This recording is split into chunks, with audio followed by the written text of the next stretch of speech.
Com banqueiro preso, escândalo do Banco Master expõe teia de conexões políticas e financeiras. Eu sou o Guilherme Moura Eu sou o Lucas Hatch. E eu sou o Pedro Penelas. e esse é o Degrau da Política. É que nenhuma instituição deveria buscar um protagonismo que, ao final, tende a se reverter em custo para o erário público. O Banco Central seguiu todo o procedimento legal demandado. E, obviamente, quem tem que identificar, como foi quem identificou, foi o Banco Central. Bom, essa semana aí foi colocado luz em cima de um dos grandes escândalos aí. Banco Master, banco de médio porte, pequeno porte, se tornou um banco de superfaturamento, com CDBs, linhas de crédito muito estranhas, tal, sempre já era alvos de suspeitas de muitas coisas. Nas últimas semanas, o Banco de Brasília tentou fazer a compra dele, o Banco Central, então, nega essa compra e encerra o banco, né? Efetivamente encerra o banco com dívidas enormes e etc e tal. Então, dá para chamar de corrupção? É só tráfico de influência?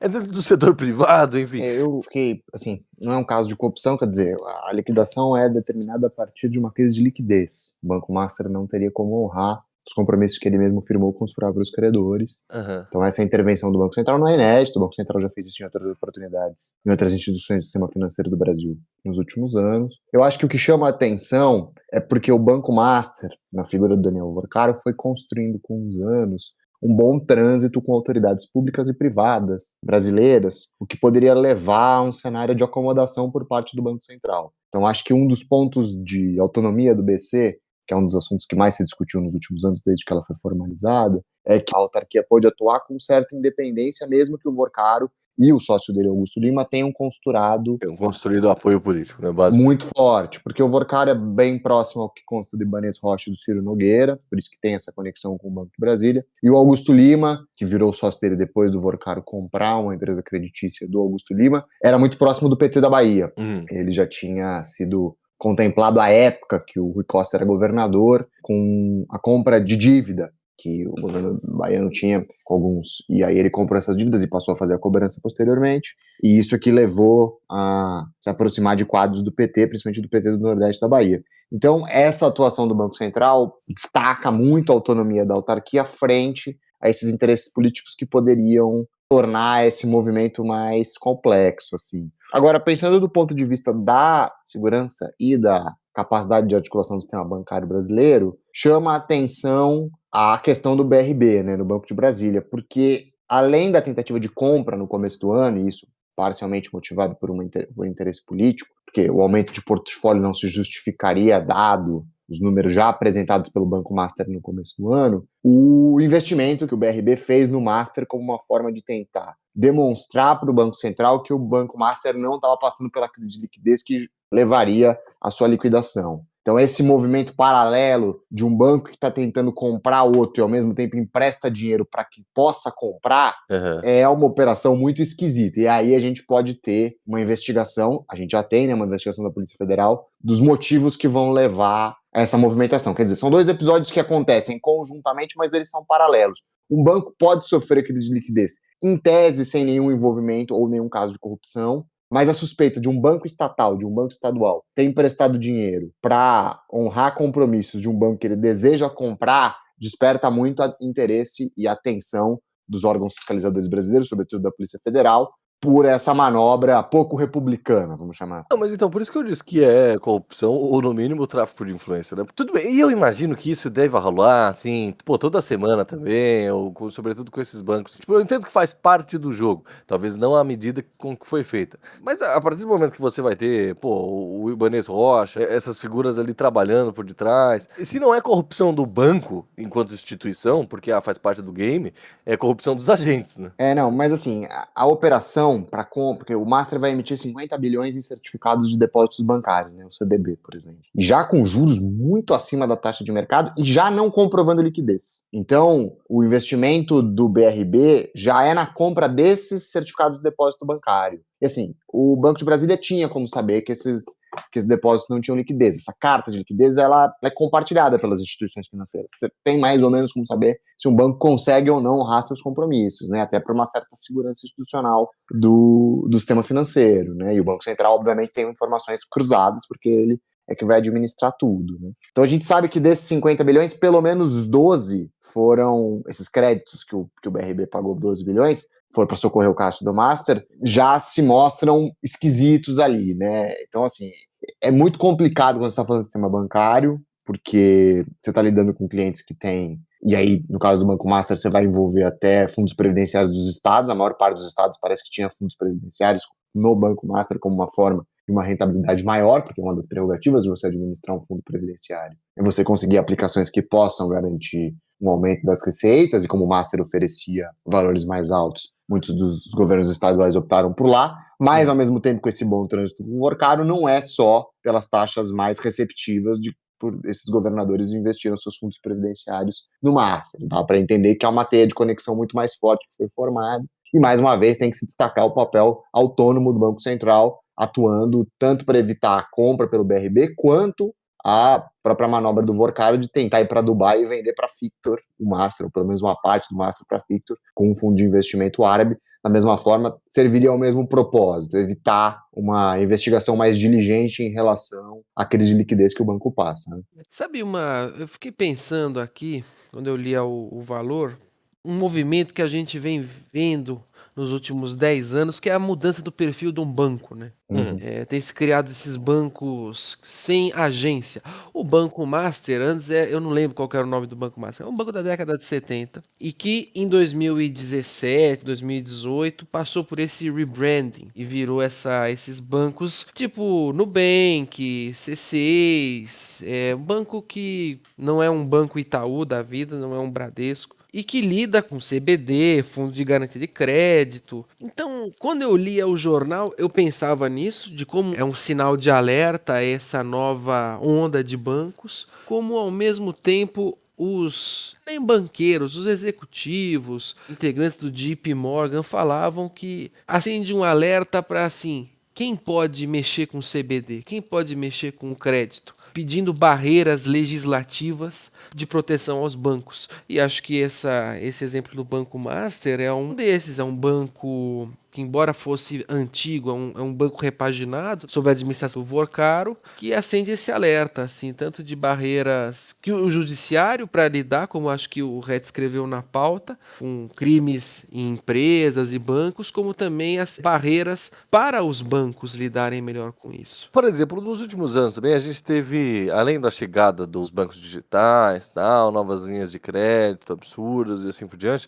a gente teve uma substituição, e talvez isso seja desde o governo Temer, eu acredito, e tenha se intensificado no governo Bolsonaro. Veio muito com o Meirelles, sabe, eu acho. Pode ser. Porque o Meirelles tinha aquela coisa do banco original, que era uma revolução nos bancos. Eles é conselheiro do Master, né? Ah, tô lá. Mas a gente teve também, a chegada desses bancos, a gente teve uma substituição, uma instituição de consórcios do governo para coisas que ele precisava de numerários, etc e tal, para outros bancos, para outras bandeiras que não fosse a Caixa Econômica Federal e o Banco do Brasil, né? E aí eu me lembro, anos atrás, alguns benefícios de aposentados, coisas nesse sentido, eram dados pelo Bradesco. Tudo bem, o Bradesco é um banco grande, antigo, tal. Mas depois foi feito pela Crefisa. Uhum. Agora a Crefisa tá metida até o chapéu lá com a questão do INSS e tal. Então essa substituição da função dos bancos estatais, né, que o Banco do Brasil ainda que seja de capital aberto também ele é um banco estatal, a Caixa Econômica Federal sobretudo era, e hoje é propriedade do Banco do Brasil, né, já tem aí uns, acho que 20 anos já, né? Essa substituição foi mostrando assim uma mudança de perfil dos numerários públicos para instituições privadas. E aí me corrija se eu estiver errado, Lucas, mas até pelo tamanho do Master, não é um escândalo suficiente para abalar assim as estruturas do mercado bancário brasileiro. Mas os numerários são muito grandes e as pessoas que estão envolvidas são muito importantes, né? A gente está falando do governador do Distrito Federal, a gente está falando do Ciro Nogueira, outros nomes como ministros e outros políticos influentes, etc. A lista é grande, né? Como a pirâmide é muito alta e a base não está tão sólida, eu imagino que isso não deva sair muito do lugar, assim, ninguém vai ser um grande esquema, mas para grandes alas, sabe? Não vai ser uma nova CPI do INSS, que o governo, inclusive, não vai querer comprar essa bronca tendo a CPI do INSS em curso, esse tipo de coisa. É mais um desgaste desnecessário, né? Eu acho que o que pode ser impactante de verdade dessa situação pro governo e tal, pode ser a relação com os bancos, sabe? Com os bancos grandes. Que os bancos grandes já vinham fazendo queixas, né? Do Master e dessas outras instituições menores. E eles meio que vão pagar a conta, não é isso? Teoricamente, sim. Eu acho que meu comentário já vai responder algumas das questões. O Banco do Brasil comprou a nossa Caixa. A Caixa Econômica Federal ainda é uma instituição independente. É verdade. A nossa Caixa era propriedade do governo do estado de São Paulo. Era muito comum, até a década de 90, que os estados tivessem bancos estaduais, forma de emissão de pagamento. Isso passa por uma reestruturação muito forte na década de 90. A maior parte desses bancos estaduais é privatizado e vendido. Então há um processo de concentração do sistema bancário brasileiro muito forte em 90 e no início dos anos 2000, onde você vai, as principais instituições aí, Bradesco, Itaú, vão concentrar a maior parte dos clientes. E esse movimento de descentralização se deu nos últimos anos justamente por essa possibilidade dos bancos digitais, né? A facilidade e a infraestrutura para que você abra um banco com cartas de crédito teoricamente mais vantajosas para os clientes. O Nubank é o exemplo mais bem sucedido dessa estratégia, mas você vai ter um conjunto de outros bancos que nascem perifericamente, principalmente pela facilitação do sistema de pagamentos, o Pix, né? Hoje você pode ter contas em bancos menores, simplesmente para ter quase como uma carteira de crédito. Muitas pessoas usam um banco alternativo ao seu banco principal para ter o Pix no celular. É um cenário cada vez mais comum em São Paulo e grandes capitais pela possibilidade de ser assaltado, e aí você tem um valor muito menor nesse banco menor.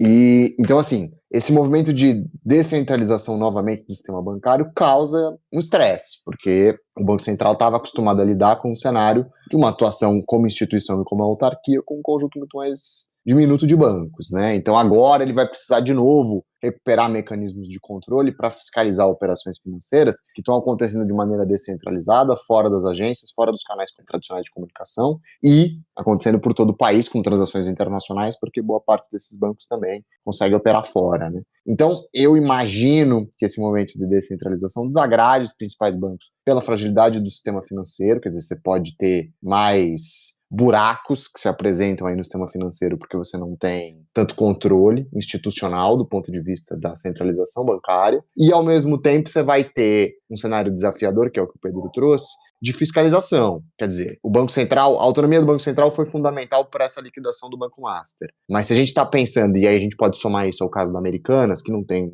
nenhuma relação direta com isso, apesar da crise dos credores, e a CPI das Americanas não deu em nada, né? Não deu em nada. Como é que o governo brasileiro pode pensar em fiscalizar mais essa demonstração patrimonial das empresas? Eu acho que isso é um passo importante para uma compreensão mais ampliada, porque apesar de ser, e a gente pode chamar de tráfico de influências, corrupção no setor privado, você pode nomear da forma que você quiser, mas tem um impacto público direto. Você tem fornecedores que vão deixar de receber, você tem uma onda de demissões setoriais que vão acontecer. Então, mesmo que o Banco Master não apresente uma ameaça como um banco de médio ou grande porte apresentaria, caso o cenário fosse o mesmo, e acho que o Banco Central atuaria de maneira mais diligente, e não acho que não atuou, mas se fosse um banco maior que desse sinais de problema de liquidez, esse processo já teria sido conduzido de outra forma, justamente pela quantidade de pessoas que ele representa. Ainda assim, o Banco Master vai deixar uma conta a se pagar muito grande, tanto para os credores quanto para o sistema financeiro brasileiro. Há como honrar esses compromissos, esses pagamentos, mesmo que isso vá se ajuizar aí pelos próximos anos. Mas o Banco Central não gostaria de ficar fazendo essa manobra de liquidar banco e ter que honrar compromisso de instituições financeiras falimentares com certa frequência, né? O Banco Central não dispõe dessa carteira tão vasta. Então, o processo é muito o Banco Central passar e aí atuar como ele atua para garantir sua autonomia, para que ele tenha mais dispositivos de fiscalização e que esses dispositivos de fiscalização se comuniquem melhor com os órgãos do judiciário, para que esses casos possam ser não só compreendidos como impedidos antes da gente chegar nesse momento onde a crise de liquidez já era óbvia para todos os agentes envolvidos, inclusive para quem tentava comprar. Essa operação de salvar o Banco Master, quer dizer, você quer preservar os pagamentos e incorporá-lo a um banco maior, deveria ter sido feito há 3 anos atrás. Porque você não apresenta um problema de liquidez no ano que você é vendido, né, ainda mais na instituição bancária. E aí é a questão de você conseguir ter uma observação mais contínua desse fluxo de pagamentos e dessa carteira de crédito, para que você atue, e aí o Banco Central ter esse mecanismo de atuação, para que ele pudesse ter sido incorporado a outro banco do sistema financeiro brasileiro que tivesse mais solidez para honrar esses pagamentos.